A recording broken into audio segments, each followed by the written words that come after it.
Buenos días. Buenos días. En esta ocasión vamos a ver el capítulo 28 que es reabsorción y secreción tubular renal.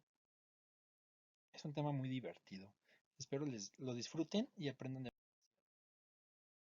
A medida que el filtrado glomerular pasa por los túbulos renales, fluye de forma secuencial a través de sus diferentes partes: el túbulo proximal, el asa de Henle, túbulo distal, túbulo colector y finalmente el conducto colector, antes de eliminarse por la orina. Pero a lo largo de este corrido, algunas sustancias se reabsorben selectivamente en los túbulos y vuelven a la sangre, mientras que otras secretan desde la sangre a la luz tubular. ¿Qué quiere decir? Que entonces la excreción urinaria es igual a la filtración glomerular menos la reabsorción más la secreción tubular. ¿Y qué es eso de reabsorción y secreción? La reabsorción tubular es cuantitativamente importante y altamente selectiva. Vamos a poner el ejemplo de la glucosa. La glucosa se filtra 180 miligramos por decilitro, pero se van a reabsorber 180. Cantidad excretada cero. ¿Qué significa esto? Que tenemos sustancias que se filtran, pero no tenemos que perder, entonces la reabsorbemos un 100%. Eso también puede pasar a la inversa. Hay sustancias que no se filtran, pero tengo que eliminar y entonces las vamos a secretar. Vamos a tener el ejemplo del bicarbonato, que se reabsorbe el 99.9, el sodio 99.4 y así, ¿sale? Conforme vayamos avanzando. Ahora, la filtración es igual a la filtración glomerular por la concentración plasmática. La concentración de glucosa en el plasma es de 1 gramo por litro. La cantidad de glucosa que se filtra cada día es de 180 litros por día.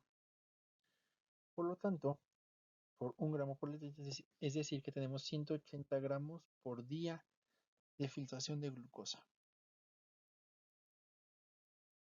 La filtración glomerular y la reabsorción tubular son cuantitativamente muy intensos en comparación con la excreción urinaria de muchas sustancias. Esta situación significa que un pequeño cambio en la filtración glomerular o en la reabsorción tubular podría causar un cambio relativamente importante en la excreción urinaria. Por ejemplo, si la reabsorción tubular disminuyera un 10% al día, que en vez de reabsorber 178.5 litros por día, reabsorberíamos 160.7 litros por día, significaría que nuestro volumen urinario de 1.5 aumentaría a 19.3. De esta manera que la reabsorción tubular es muy selectiva. Algunas sustancias como la glucosa y los aminoácidos se reabsorben del todo en los túbulos, por lo que su excreción urinaria es prácticamente nula. Entonces hay que tener en cuenta esto. Si la filtración aumenta, la reabsorción tiene que aumentar, tiene que haber un equilibrio, porque si no se tiene un equilibrio, ¿qué es lo que va a pasar? Aumenta mi presión, aumenta mi filtración, pero si la reabsorción aumenta, yo puedo aumentar mi volúmenes urinarios de 1.5 hasta 19 o 20 litros. La reabsorción tubular comprende mecanismos pasivos y activos. Aquí podemos ver en esta imagen. Para que una sustancia se reabsorba, primero debe ser transportada a través de las membranas del epitelio tubular hasta el líquido intersticial renal y luego a través de la membrana capilar peritubular hasta la sangre. El agua y los solutos pueden ser transportados bien a través de las membranas celulares, vía transcelular, o a través de los espacios que existen entre las uniones, vía paracelular. Aquí podemos ver la vía paracelular, donde no tiene que atravesar ninguna membrana, o la vía transcelular, donde tienen que atravesar una y dos membranas. Aquí está la luz tubular. Puede ser el túbulo contorneado proximal, asa de Henle, distal, túbulo colector. Y este es el capilar peritubular. De aquí a acá secretamos y de aquí a acá absorbemos. ¿Sí? Ahora, transporte activo. El transporte activo puede mover un soluto en contra de un gradiente electroquímico y para ello precisa energía del metabolismo. El transporte que está acoplado directamente a una fuente de energía, como la hidrólisis del trifosfato de adenosina, se llama transporte activo primario. El transporte que está acoplado indirectamente a una fuente de energía, como el de un gradiente de iones, se conoce como transporte activo secundario. Estos temas ya lo habíamos visto en alguna ocasión. Acuérdense que el transporte activo secundario utiliza la energía que nos va a quedar del transporte activo primario o la energía resultante del movimiento a favor de un gradiente de iones.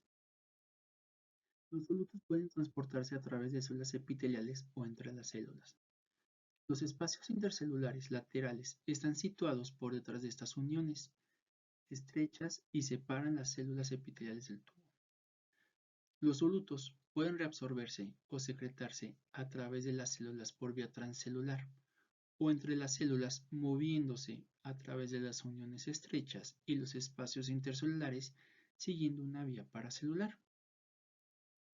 Ahora, el transporte activo primario a través de la membrana tubular está acoplado a la hidrólisis del ATP. Transporte activo primario, ok. Entonces, para mover este sodio del capilar peritubular y el potasio dentro de la célula epitelial, vamos a necesitar reducir el ATP, hidrolizarlo. Me va a quedar MP o ADP. Y hay diferentes bombas para mover diferentes sustancias, como la bomba ATP sodio-potasio, que sería esta, la ATP asa hidrógeno, que aquí no está, pero nos habla para el transporte de hidrógeno, la ATP hidrógeno-potasio y la ATP asa de calcio. La reabsorción neta de los iones sodio desde la luz tubular hacia la sangre supone al menos 3 pasos. El sodio se va a difundir de la membrana luminal, también llamada membrana apical, al interior de la célula, paso 1, siguiendo un gradiente electroquímico creado por la ATPasa sodio-potasio. Siguiendo un gradiente electroquímico, ¿qué va a pasar? Aquí en la luz tubular tengo mucho sodio y de este lado tengo muy poquito sodio dentro de la célula. ¿Por qué? Porque mi bomba sodio-potasio ATPasa se encarga de sacarla por este borde hacia cerca de la membrana basal o lo saca por este borde y continúe con una vía paracelular. De este modo, en el interior de la célula yo tengo muy poco sodio, en el exterior tengo una gran cantidad de sodio. De esta manera, vamos a tener el movimiento de sodio a través de un gradiente de concentración, de donde hay más a donde hay menos. El sodio, paso 2, es transportado a través de la membrana vasolateral contra un gradiente electroquímico por la ATP sodio-potasio. Paso 2. Membrana vasolateral. Vámonos. Y el sodio, el agua y otras sustancias se reabsorben del líquido intersticial hacia los capilares peritubulares por ultrafiltración, un proceso pasivo gobernado por gradientes de presión hidrostática y coloidosmótica. El sodio que no sale por aquí, que sale acá, va a ser absorbido gracias a una presión hidrostática o una presión coloidosmótica que va a jalar este sodio hacia este lado. Y son los 3 pasos para la reabsorción de sodio. La reabsorción activa secundaria a través de la membrana tubular. En el transporte activo secundario, 2 o más sustancias se ponen en contacto en una determinada proteína de membrana y ambas atraviesan juntas la membrana.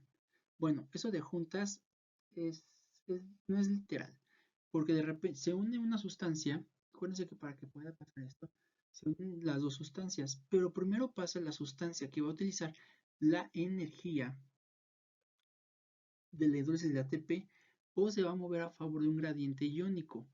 La energía resultante de este movimiento, ya sea en contra de un gradiente o a favor de un gradiente, va a crear la energía necesaria para que se mueva la segunda sustancia. Entonces realmente no es al mismo tiempo. Siempre tiene que pasar una para que se forme energía y posteriormente la segunda. En este caso, sodio y glucosa. Si tenemos que el sodio lo movemos a favor de un gradiente de concentración, la energía resultante me va a mover la glucosa. Y entonces no requeriríamos ATP. Y aquí lo tenemos. Sodio en favor de un gradiente de concentración, hidrógeno y la energía resultante me va a mover los hidrogeniones al exterior. Esta es la luz tubular, este es el capilar peritubular. Entra sodio, sale hidrogeniones. Sale sodio, entra potasio. Para mantener nuestro gradiente, de este lado vamos a tener el transportador de glucosa. Se une el sodio se mueve a favor de un gradiente de concentración. Acuérdense que aquí, en la luz tubular, se va a mover hacia la célula tubular a favor de un gradiente de concentración que está dado por las bombas sodio-potasio ATPasa que no me dejan sodio aquí adentro. Entonces, de un lugar de mayor a menor. Y la glucosa se aprovecha, se une y la energía resultante del movimiento del sodio va a ser suficiente para poder meter la glucosa. Posteriormente la glucosa tiene canales GLUT que puede pasar fácilmente. Y aquí hay otra cosa importante.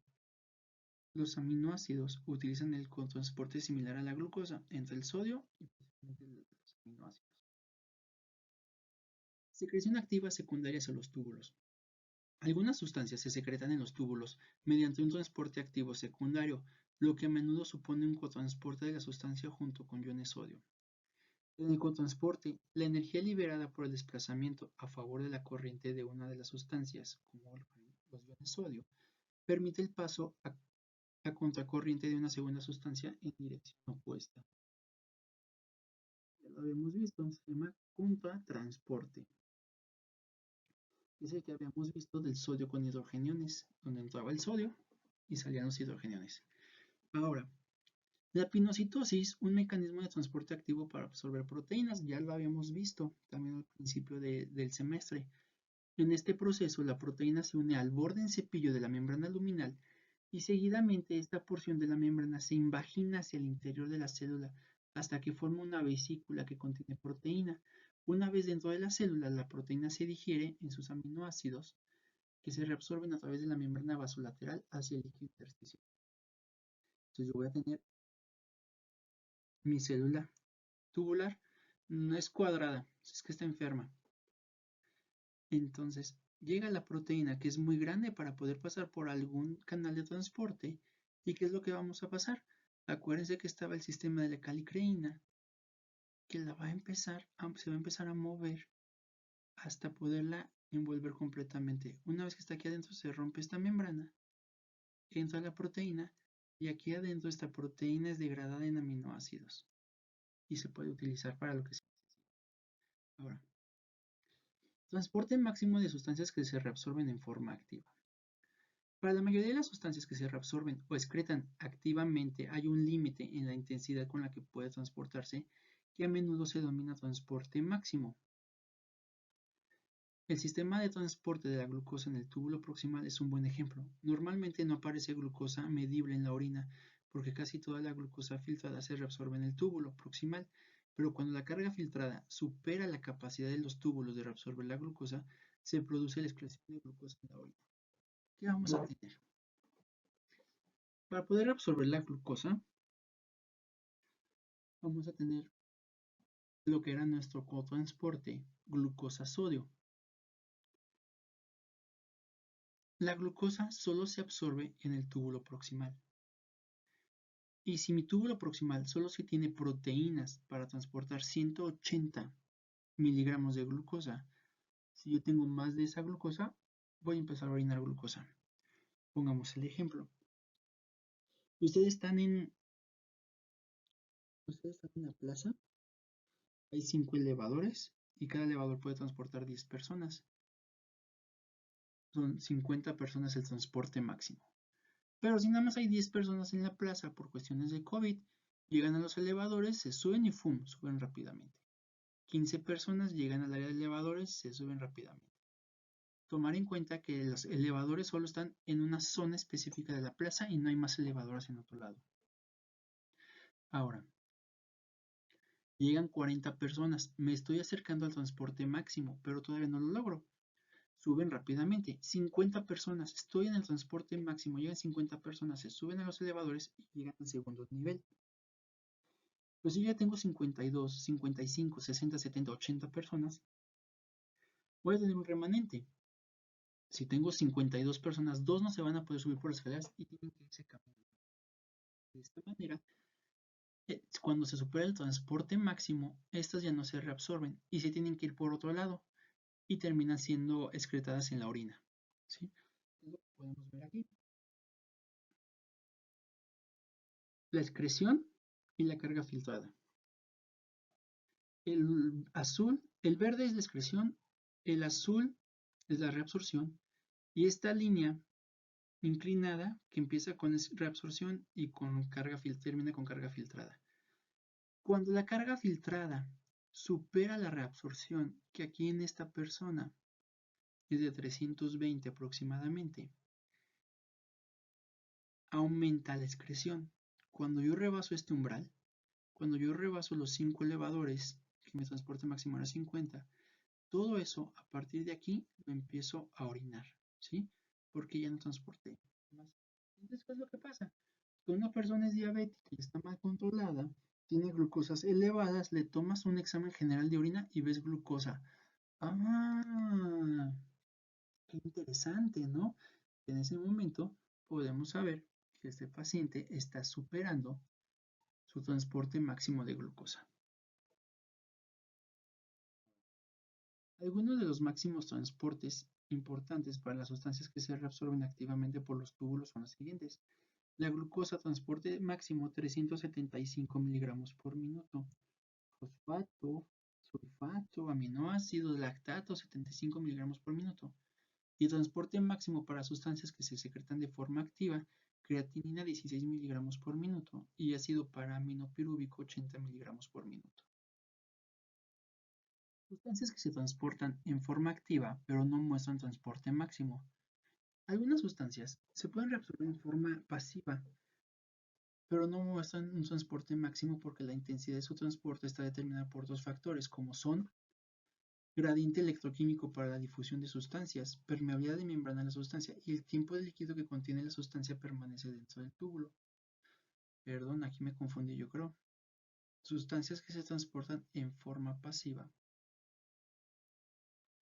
Las sustancias que son transportadas de forma pasiva no van a tener un transporte máximo, ya que no necesitan esperar los elevadores para poder pasar. Ellos dependen de otra cosa. ¿Cómo son el gradiente electroquímico? Entre mayor diferencia, mayor va a ser la difusión, la permeabilidad de la membrana de la sustancia o el tiempo en el que el líquido va a permanecer en contacto con lo que es la membrana luminal del túbulo. Ahora, la reabsorción pasiva del agua mediante ósmosis está acoplada sobre todo a la reabsorción del sodio. Cuando los solutos se transportan fuera del túbulo mediante un transporte activo primario o secundario, sus concentraciones tienden a reducirse dentro del túbulo y aumentar en el intersticio renal. Este fenómeno crea una diferencia de concentración que produce la ósmosis de agua en la misma dirección que la de los solutos que se transportan desde la luz tubular hacia el intersticio renal. Entonces, el riñón va a aprovechar esta difusión del agua hacia donde haya mayor osmolaridad para poderla reabsorber. Reabsorción de cloro, urea y otros solutos por difusión pasiva. Cuando se reabsorbe el sodio a través de la célula epitelia tubular, se transportan iones negativos como el cloro junto al sodio debido a los potenciales eléctricos. Los iones cloro pueden reabsorberse también mediante un transporte activo secundario, y el más importante de los procesos activos secundarios para la reabsorción del cloro consiste en el cotransporte del cloro con el sodio a través de la membrana luminal. Primero que nada, paso 1, reabsorción de sodio. Ya habíamos visto cómo iba a ser la reabsorción de sodio. Al reabsorberse el sodio, vamos a tener un potencial negativo en la luz del túbulo. ¿Por qué? Porque se están yendo todas las sustancias positivas. Entonces yo aquí tengo mi luz tubular negativa, mi intersticio renal positivo y mi arteria tubular. El sodio al hacer esto está dejando una negatividad acá. Paso 2. El agua va a correr tras el sodio. Acuérdense, a donde se va la osmolaridad va el agua, o a donde va el sodio va el agua. Ya explicamos esto.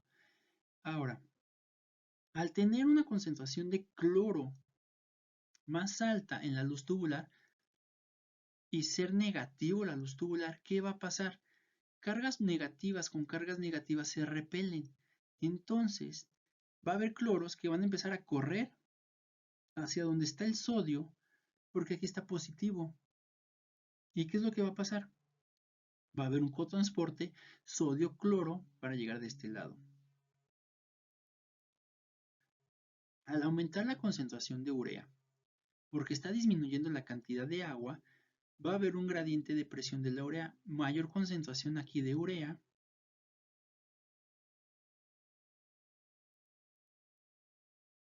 y menor acá, por lo que la urea va a difundir de este lado. Una difusión pasiva. De esta forma es como la reabsorción de sodio me trae como desencadenante o como una escalera, donde un efecto dominó más bien. La reabsorción de sodio me va a dar un efecto dominó donde se va a reabsorber agua, se va a reabsorber cloro, se va a reabsorber urea. Poco no es más bonito ya la fisiología en este momento, donde ya vimos tantas cosas que las comprendimos y esto se nos hace mucho más sencillo. Ahora, la absorción y secreción a lo largo de diferentes partes de la nefrona. En las secciones anteriores hemos comentado los principios básicos mediante los cuales se transportan a través de la membrana tubular el agua y los solutos. Ahora podemos exponer las diferentes características de cada segmento tubular que hacen posible que realicen funciones excretoras específicas. Sí, ustedes vieron que la nefrona tiene muchas partes, sus túbulos, ¿no? Que contorneo proximal, que asa de Henle delgada, hacia ascendente gruesa, contorneo distal, túbulo colector y túbulo conector, ¿no? ¿Y para qué sirve todo eso? Ah, porque cada parte de la nefrona tiene una función muy específica y vamos a empezar a verla. La absorción en el túbulo proximal. Alrededor del 65% de la carga filtrada de sodio y agua se va a reabsorber en esta zona. Algo menos del cloro filtrado que se va a reabsorber normalmente en el túbulo proximal antes que el filtrado alcance el asa de Henle. Los túbulos proximales tienen una elevada capacidad de reabsorción activa y pasiva. Las células epiteliales tubulares proximales tienen un metabolismo alto y un gran número de mitocondrias para apoyar los potentes procesos de transporte activo. Okay. Fíjense aquí cómo es muy importante ver que la luz tubular es muy pequeña y la pared del túbulo es muy grande. ¿Por qué? Si vamos a reabsorber tanto sodio, cloro, bicarbonato, potasio, agua, hidrógeno y aminoácidos, necesitamos una gran cantidad de energía. Y si necesitamos una gran cantidad de energía, necesitamos una gran cantidad de mitocondrias para poder alimentar todas esas bombas. Si yo no tengo esta gran cantidad de mitocondrias, no puedo formar mucha energía y por lo tanto mi túbulo proximal no podría absorber todo esto. Por eso esto grueso de aquí es muy importante. Ahora, la glucosa y los aminoácidos se absorben 100% aquí, en el túbulo proximal. Si no se absorben aquí, en el túbulo proximal, porque yo superé el transporte máximo, ya no hay vuelta atrás. Ya no puedo reabsorberlos en ningún otro lugar, porque en ningún otro lugar tengo elevadores para llevármelos. En ningún otro lugar tengo proteínas transportadoras de glucosa y aminoácidos. Y por lo tanto, si yo llego aquí a la asa de Henle, una cantidad de glucosa, esta cantidad de glucosa va a terminar en la orina. Y es cuando los diabéticos, hacen pipí, está pegajosa, está espumosa la orina, y tú en la torre. O cuando comen tanta carne, empiezan a orinar trazas de proteínas, ¿no? Bueno, pues aminoácidos también se van. Las células tubulares proximales tienen un borde en cepillo extenso en el lado luminal apical de la membrana como un laberinto extenso de canales intercelulares basales, todos los cuales proporcionan juntos una superficie de membrana extensa en los lados luminal y vasolateral del epitelio para un transporte rápido de iones sodio y otras sustancias. Ok. No es más que la parte interna de la luz tubular del túbulo proximal estaba así como con pelitos y acá estaban todas las proteínas. En la primera mitad del túbulo proximal, el sodio se reabsorbe mediante cotransporte junto a la glucosa, los aminoácidos y otros solutos. La segunda mitad del túbulo proximal tiene una concentración relativamente alta de cloro, 140, comparada con la primera parte del túbulo proximal, unos 105. Ahora, concentración de solutos a lo largo del túbulo proximal. Conforme empieza el túbulo proximal, ese es el porcentaje a lo largo del túbulo proximal, 100% es cuando ya lo pasamos todo, 50% es cuando vamos a la mitad. Fíjense cómo la cantidad de glucosa y de aminoácidos que estoy absorbiendo es casi del 100%. Estoy absorbiendo toda la glucosa y todos los aminoácidos. Bicarbonato lo estoy absorbiendo. Sodio y cloro. Aquí viene una duda, ¿no? Decía que alrededor del 65% del agua y del sodio se va a reabsorber en el túbulo proximal. Pero aquí en la gráfica vemos que la concentración en el líquido tubular plasma sigue siendo la misma. Conforme avanzamos nuestra distancia en el túbulo proximal, pareciera que no hay reabsorción de sodio y agua, más sí de glucosa y aminoácidos. ¿Qué es lo que va a pasar?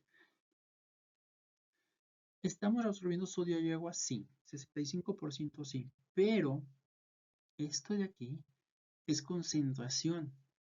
Entonces, como absorbo, por cada molécula de sodio que absorbo una de agua, mi osmolaridad sigue exactamente siendo la misma. Por lo tanto, pareciera que no, pero sí se estoy reabsorbiendo. No más que esta es la concentración en el líquido tubular. Secreción de ácidos y bases orgánicas en el túbulo proximal. El túbulo proximal es también un lugar importante para la secreción de ácidos y bases orgánicos, como sales biliares, oxalacetato, urato y las catecolaminas. Muchas de estas sustancias son productos finales del metabolismo y deben eliminarse rápidamente del organismo. La secreción de estas sustancias en el túbulo proximal, más la filtración en el túbulo proximal por los capilares glomerulares y la casi total falta de reabsorción por los túbulos contribuyen todos combinados a una excreción rápida en la orina. O sea, se filtran, se secretan, pero no se reabsorben. Vamos a ver el asa de Henle. Ya pasamos el túbulo proximal. Vamos a ver la rama descendente del asa de Henle, la rama ascendente gruesa del asa de Henle. Fíjense la importancia. El asa de Henle consta de tres segmentos con funciones diferentes: segmento descendente fino, segmento ascendente fino y el segmento ascendente grueso. Los segmentos descendentes fino y ascendente fino, como su nombre indica, tienen membranas epiteliales finas, sin bordes en cepillo y pocas mitocondrias y niveles mínimos de actividad metabólica. Ahora, ¿ven la diferencia hace rato del túbulo proximal con el asa descendente de Henle? De aquí a aquí casi no está grueso. Y las mitocondrias que vemos son muy escasas. Si no tengo mitocondrias, no tengo bordes en cepillo como los tiene en el túbulo proximal, ¿qué significa? Que no puedo tener proteínas para reabsorber sustancias.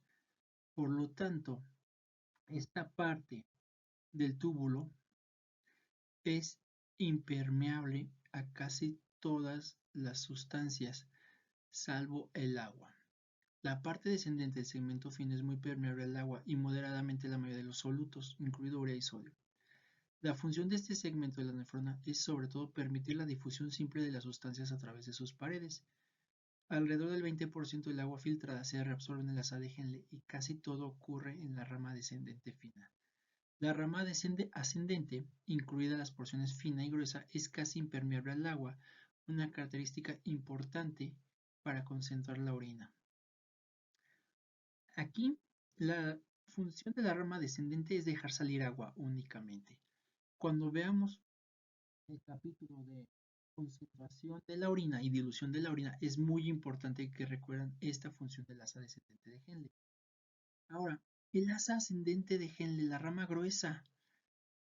Miren la cantidad de proteínas que tenemos, por lo tanto tenemos mucha energía, para mantener muchas proteínas de transporte. Y nuestro borde en cepillo, este sí está hecho para reabsorber sustancias, no como la otra que era el agua. Y ahora, una característica muy importante, el asa ascendente gruesa, o más, sí, gruesa de Henle, es impermeable al agua. El agua no puede pasar por aquí de ninguna manera. No hay forma, ¿sale? Tiene células epiteliales gruesas con una elevada actividad metabólica y son capaces de una reabsorción activa del sodio, cloro y potasio. Alrededor del 25% de las cargas filtradas del sodio, cloro y potasio se reabsorben en el asa de Henle, sobre todo en la rama ascendente gruesa. También se reabsorben cantidades considerables de otros iones como calcio, bicarbonato y en la rama ascendente gruesa de Henle. Ahora, la rama ascendente gruesa de Henle tiene una característica muy importante.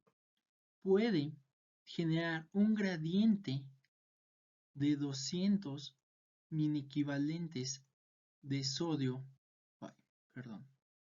200 mini equivalentes de sodio del intersticio con respecto a la luz tubular.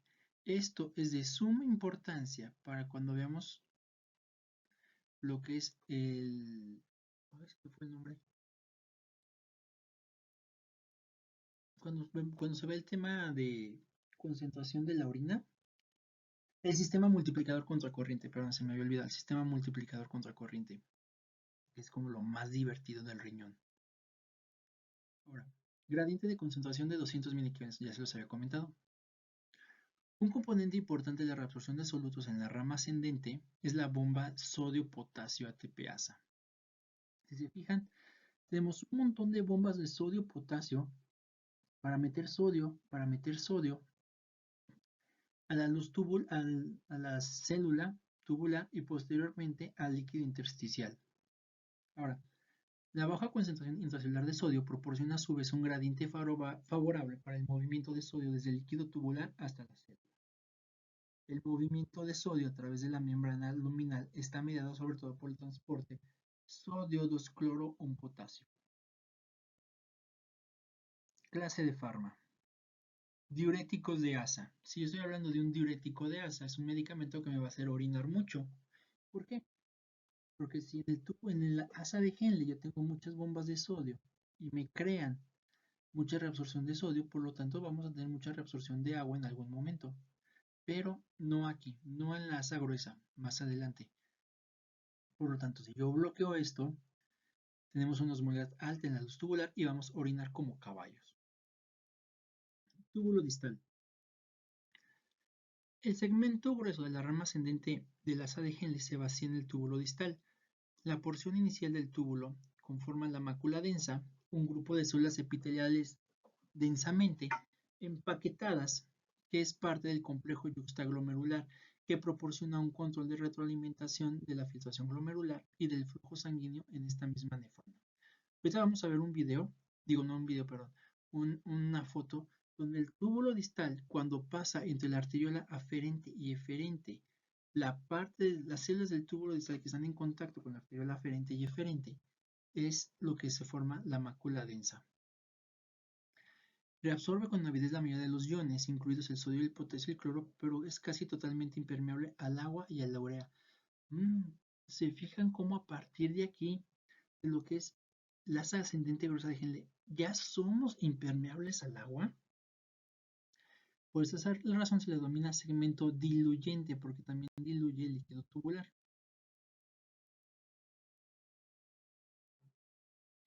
Primera parte del túbulo distal, que sería esta. Saco sodio, saco sodio, calcio, ácido cloro y magnesio, pero no sale agua. Porción final del túbulo distal y del túbulo colector. Ya casi acabamos con la nefrona. La segunda mitad del túbulo distal y el túbulo colector cortical situado a continuación tiene características funcionales muy similares. Están compuestos por dos tipos de células principales y células intercaladas. Mis favoritas son las intercaladas, ahorita verán por qué. La última parte del túbulo distal, el túbulo colector. Entonces vamos a tener que tenemos bombas de sodio, cloro, vamos a tener aquaporinas, que son sensibles a lo que es la hormona antidiurética, y puede salir agua, ser reabsorbida el agua en caso de que se secrete la hormona antidiurética. Sale potasio, sale bicarbonato, y se pueden reabsorber hidrogeniones. Células tubulares, vamos a ver, las células principales reabsorben sobre todo sodio y potasio, perdón, reabsorben sodio y secretan potasio. La reabsorción de sodio y la secreción de potasio por las células principales depende de la actividad de la bomba sodio-potasio ATPasa presente en la membrana vasolateral, esta de acá. Esta bomba mantiene una concentración baja de sodio dentro de la célula y por lo tanto favorece la difusión de sodio de la luz tubular hacia acá. Es decir, yo tengo muchas bombas sodio-potasio, voy a mandar mucho sodio hasta acá, creo un gradiente negativo aquí, por lo tanto voy a tener mucha reabsorción de sodio y lo vamos a seguir pasando para acá. Las células intercaladas secretan o reabsorben iones hidrógeno, bicarbonato y potasio. Tenemos células intercaladas que les comenté que eran mis favoritas. Las células intercaladas, dependiendo del estado ácido-base del cuerpo, se van a transformar en tipo A o tipo B. Las tipo B, ¿qué es lo que hacen? Reabsorben lo que es los hidrogeniones y secretan lo que es el bicarbonato. O si el pH está, si tenemos una alcalosis y lo que tenemos que hacer es bajar ese pH, pues nos deshacemos del bicarbonato que me causa la alcalosis y reabsorbo hidrogeniones para poder bajar ese pH hasta lo normal, que es de 7.35 a 7.45. Ay, qué feo escribir. Pero si el problema que tenemos es una acidosis, se transforman en células intercaladas tipo A. Y las células intercaladas tipo A, ¿qué es lo que van a hacer? Van a sacar hidrogeniones que no nos sirven y vamos a reabsorber bicarbonato. Si se fijan, para hacer esto, absorbemos CO2, lo junta con agua por medio de la anhidrasa carbónica hacia ácido carbónico y lo desdobla en bicarbonato y hidrogeniones. Y aquí es lo importante. Si yo estoy acidótico, saco los hidrogeniones. Si estoy alcalótico, saco el bicarbonato y reabsorbo la otra sustancia. Eso es lo importante y lo interesante de las células intercaladas. Gracias a esto tenemos el control a largo plazo de lo que es el sistema ácido-base. Las características funcionales de la porción final del túbulo distal y del túbulo colector cortical pueden resumirse como sigue. Las membranas tubulares son casi completamente impermeables al agua. La porción final del túbulo distal y el túbulo colector reabsorben iones sodio controlada por la hormona, por ejemplo la aldosterona. Si yo tengo mucha liberación de aldosterona, por lo tanto voy a tener mucha reabsorción de sodio. Si no tengo liberación de aldosterona, no voy a tener reabsorción de sodio. Las células intercaladas tipo A pueden secretar ávidamente una gran cantidad de iones hidrógeno por medio del hidrógeno ATPasa. Y la permeabilidad del agua de la porción final del túbulo distal y del túbulo colector está dada por lo que es la hormona antidiurética. Si yo tengo hormona antidiurética, voy a activar unos canales que se llaman aquaporina 2, que van a dar una salida de agua a lo que es el intersticio renal. Si yo no tengo hormona antidiurética, permanece impermeable al agua a estas secciones de la nefrona. Conducto colector medular. Y ya, es el último. Aunque los conductos colectores medulares reabsorben menos del 10% del agua y del sodio filtrados, son el lugar final de procesamiento de la orina y por ello desempeñan una función muy importante en la determinación de la eliminación final de orina en agua y de solutos. La permeabilidad del agua del conducto colector está dada por la hormona antidiurética. La concentración del túbulo colector cortical del conducto colector medular es permeable a la urea y existen transportes de urea especialmente que facilitan la difusión de la urea a través de las células impermeables. A través de las membranas luminales y vasolaterales. Y el conducto colector es capaz de secretar iones hidrógeno contra un gradiente de concentración como ocurre en el túbulo cortical. Ahora, ya vimos para qué sirve cada parte de la nefrona. Esta disposición de la nefrona, como en S, es muy importante cuando veamos el sistema multiplicador contracorriente. Porque una parte es permeable al agua, porque una parte es impermeable al agua, porque una parte puedo sacar mucho sodio, porque en la otra parte no puedo sacar mucho sodio. Ahí lo vamos a terminar de entender. Ahora, resumen de las concentraciones de diferentes solutos en los diferentes segmentos tubulares. Glucosas y aminoácidos en el túbulo proximal, no hay más, ¿sí? Si yo no reabsorbo, alcanzo a reabsorber toda la glucosa aquí, ya no la voy a reabsorber acá y la terminaríamos orinando. El bicarbonato, tenemos una gran reabsorción de bicarbonato en la asa de Henle, pero y en el túbulo distal y conducto colector cada vez es menos. Más bien, perdón, la concentración va disminuyendo, por lo tanto el bicarbonato se va absorbiendo más. El sodio y el potasio sube, baja, dependiendo del momento, si reabsorbemos una gran cantidad de agua. En el asa de Henle, es muy permeable el agua, va a empezar a salirse. Y en el túbulo distal vamos a tener. Esa es el asa de Henle, aquí no me dice si es la gruesa o la delgada. Podemos dividirla de esta manera. Segmento delgado del asa de Henle, que es muy permeable al agua, impermeable al sodio y el potasio, puede tener una gran cantidad de una gran salida de agua y de potasio, más bien de agua sobre todo, perdón, potasio no, salida de agua. Por lo tanto, aumenta la concentración de sodio. Pero en el asa ascendente gruesa de Henle tenemos lo que es una gran cantidad de bombas de sodio, por eso vamos a perder un montón de sodio. Tanto así que vamos a disminuir una gran cantidad de sodio. ¿Por qué? Porque estamos creando un gradiente y todo este sodio se está mandando a los intersticiales. Y la creatinina, vamos a ver cómo está aumentando. Todo esto que aumenta son cosas que tenemos que orinar que no nos sirven. Creatinina, inulina, ácido amino paroico, algo así. Regulación de la absorción tubular. Debido a que es esencial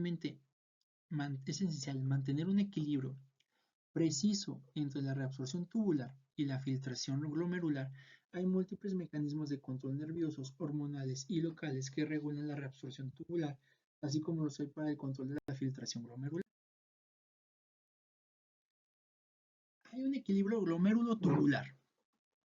La reabsorción aumenta en respuesta a un incremento de la carga tubular. Es lo que habíamos visto exactamente al principio de esta ponencia. Si aumenta la carga filtrada, pero no aumenta lo que es la carga reabsorbida, voy a tener una diferencia y voy a tener una uresis en vez de 1.8 litros por día hasta 20 litros por día. A esto se llama equilibrio glomérulo-tubular. Si aumenta la carga filtrada, tiene que aumentar la reabsorción para evitar esta gran pérdida de gran cantidad de agua. Y aquí nos menciona, si el filtrado glomerular aumenta de 125 a 150 mililitros por minuto, vamos a tener que vamos a filtrar 97.5 mililitros por minuto. Si no hiciéramos este cambio, este reajuste en la reabsorción secundaria a la filtración, vamos a tener una gran cantidad de orina.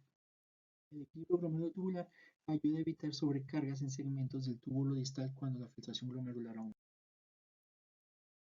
Fuerzas físicas del equilibrio del líquido capilar peritubular y del líquido intersticial renal. Las fuerzas hidrostáticas y coloidosmóticas gobiernan el grado de reabsorción a través de los capilares peritubulares, a la vez que controlan y filtran los capilares glomerulares. Valores normales de las fuerzas físicas y de la intensidad de reabsorción. A medida que el filtrado glomerular pasa a través de los túbulos renales, más del 99% del agua y la mayoría de los solutos se reabsorben normalmente. Reabsorción es igual a coeficiente de filtración por reabsorción neta.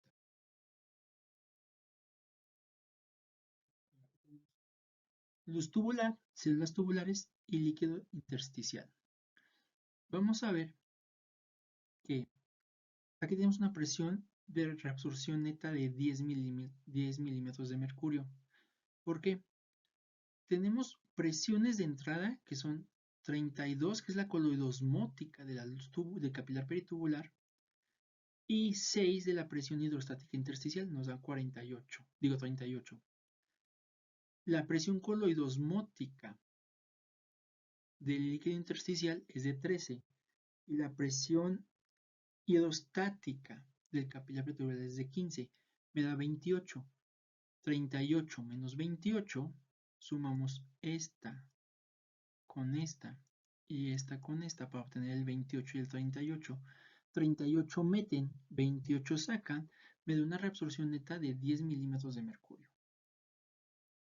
Regulación de las fuerzas básicas en el capilar peritubular. La presión hidrostática capilar peritubular está influida por la presión arterial y la resistencia de las arteriolas aferentes y eferentes. De modo siguiente, el aumento de la presión arterial tiende a aumentar la presión hidrostática capilar peritubular y reducir la reabsorción. Veamos por qué. La presión hidrostática de lo que es el capilar peritubular es de 15 milímetros de mercurio. Si aumenta la presión arterial media, esta presión ya no va a ser de 15, va a ser tal vez de 25. 25 más 13, 28. Perdón, 25 más 13, 38, que son exactamente los mismos que las presiones de entrada, y la presión de reabsorción neta disminuiría a 0. El aumento de la resistencia de las arteriolas aferente o eferente, habíamos visto que antes de ser capilar peritubular era arteriola eferente. En este momento, si la resistencia de la arteriola eferente aumenta, va a disminuir la presión hidrostática del capilar peritubular, por lo tanto, la presión de reabsorción va a aumentar. No va a ser 15, a lo mejor es de 5. 5 y 13, 18. 32 y 6, 38. Tendremos una reabsorción neta de 20. Así es como el cuerpo humano va a jugar con estas presiones para poder reabsorber más o reabsorber menos. Presiones hidrostáticas y coloidosmóticas. Los cambios en las presiones hidrostáticas y coloidosmóticas en la parte intersticial, que viene siendo esta área de aquí, van a causar un cambio en la reabsorción peritubular. Si aumenta la presión coloidosmótica, va a disminuir la reabsorción. ¿Por qué? Porque aumentan las fuerzas de salida. Pero si aumenta la presión hidrostática intersticial, va a aumentar la reabsorción, porque aumenta la presión de entrada. Ahora, reducción de la absorción. Eso les habíamos comentado. Todo lo que me aumenta la presión hidrostática de esta zona me aumenta la reabsorción. Todo lo que me aumenta la presión coloidosmótica de esto me va a disminuir la reabsorción. Efecto de la presión arterial sobre la diuresis, natriuresis por presión y diuresis por presión. Esto también ya se había visto en temas anteriores, sobre todo en el que habíamos visto lo que era hemodinamia. Vamos a tener que si aumenta la presión arterial media, al aumentar la presión arterial media va a aumentar la presión de filtración en el capilar glomerular. Por lo tanto, vamos a tener una diuresis y natriuresis por presión, porque vamos a tener mayor cantidad de filtrado a la hora de llegar a la cápsula de Bowman. Y aquí vamos a ver un control hormonal de la resorpción tubular. La aldosterona va a aumentar la reabsorción de sodio y por lo tanto la reabsorción de agua y va a facilitar la secreción de potasio. Angiotensina 2 va a aumentar la reabsorción de sodio y de agua. La hormona antidiurética va a aumentar la reabsorción únicamente de agua. El péptido natriurético auricular va a disminuir la reabsorción de sodio y va a aumentar y va a disminuir la reabsorción de agua, por lo tanto. Y la hormona paratiroidea va a actuar sobre el fosfato y el calcio, disminuyendo la reabsorción de fosfato y aumentando la reabsorción de calcio. La aldosterona aumenta la reabsorción de sodio y estimula la secreción de potasio. El lugar de acción tubular renal importante de la aldosterona son las células principales del túbulo colector, donde va a actuar sobre la bomba que habíamos visto que era sodio-potasio 2-cloro, favoreciendo la reabsorción de sodio y también la excreción del potasio. Ahora, aldosterona. La angiotensina 2 aumenta la reabsorción de sodio y agua, porque va a activar esta proteína de canal a la hora de unirse la angiotensina 2 con el receptor AT1 va a favorecer la reabsorción de sodio a la célula tubular y posteriormente la reabsorción de sodio al líquido intersticial, dándonos por lo tanto una reabsorción hasta la luz tubular, el capilar peritubular. Y haciendo esto, pues el agua automáticamente sigue el sodio a donde hay mayor osmolaridad para nos da una reabsorción neta de agua. Ahora, la hormona antidiurética aumenta la reabsorción de agua. Habíamos visto que ciertas partes de la nefrona eran impermeables al agua, como la parte distal del túbulo distal, el túbulo colector y el túbulo conductor son netamente impermeables al agua. Pero hay situaciones en las cuales estamos deshidratados y no podemos perder muchas cantidades de agua. En este momento llega la aldosterona, llega lo que es la hormona antidiurética, va a activar lo que son los canales acuaporinados, que no son más que proteínas de canal, van a llegar a la superficie y de esta forma nuestro túbulo se vuelve permeable al agua y el agua va a atravesar fácilmente toda la célula tubular, pero como en la célula tubular yo no tengo sodio, la gran cantidad de sodio se encuentra de este lado, va a pasar hasta acá. Recuérdense que tenemos un montón de bombas, sobre todo programadas o activadas por la aldosterona, para todo el sodio de aquí correrlo a esta parte. Y así el agua se vaya hasta aquel lado.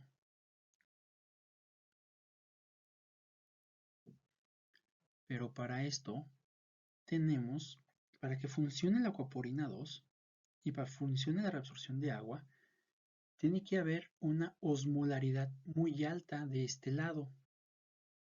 Si no tenemos una osmolaridad alta de este lado, si tenemos la misma osmolaridad aquí que acá, el agua no va a correr. ¿Por qué? ¿A dónde va a correr?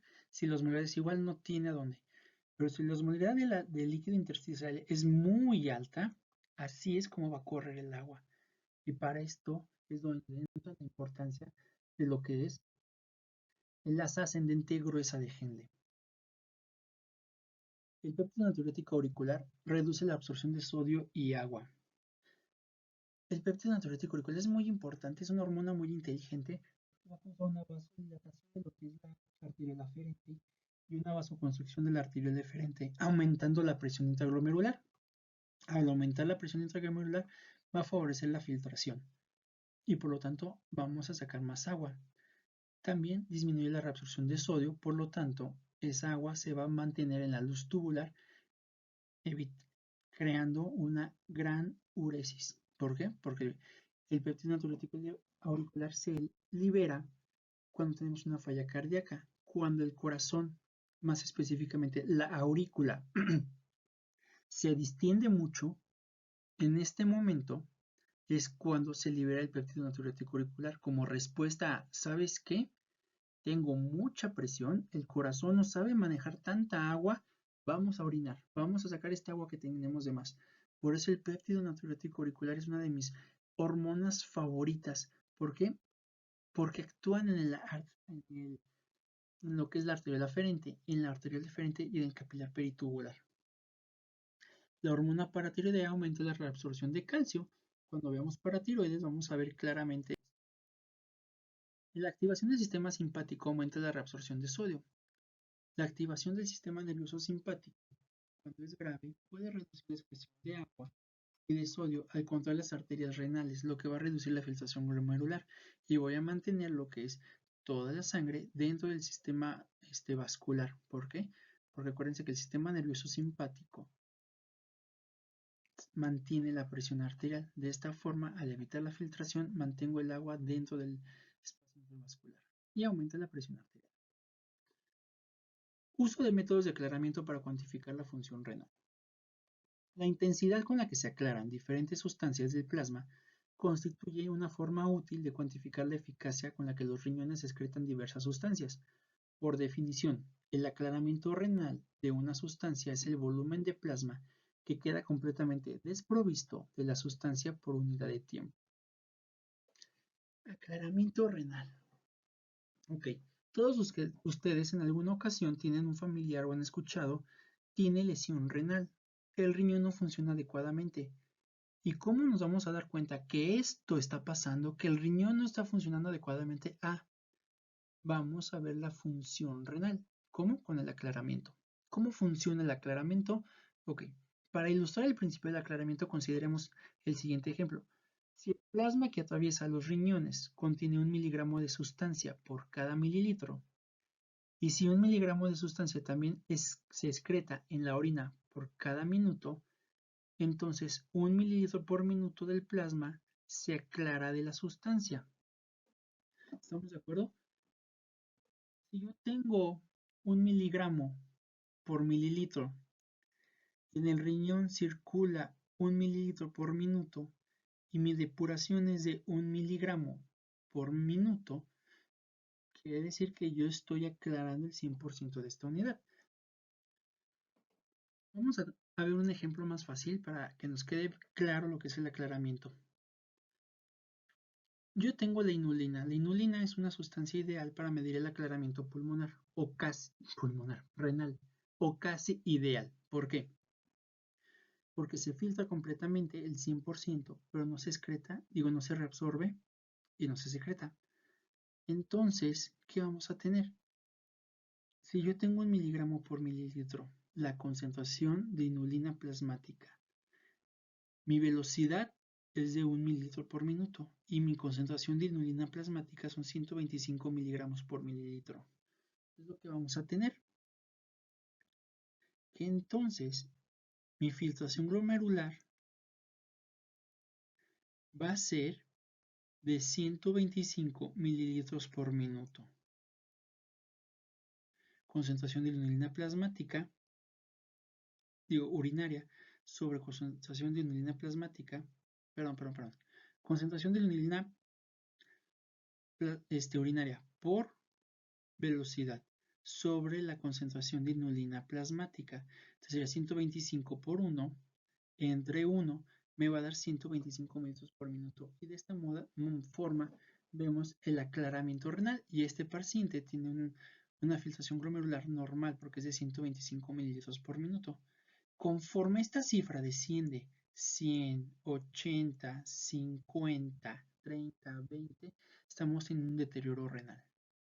Y de esta forma podemos clasificar la lesión renal en estadios, estadio 1, 2, 3, 4, con terapia de reemplazo renal. Ahora, la inulina le dije que era casi ideal porque no la forma el cuerpo humano, es un derivado de una planta, entonces tenemos que administrarla.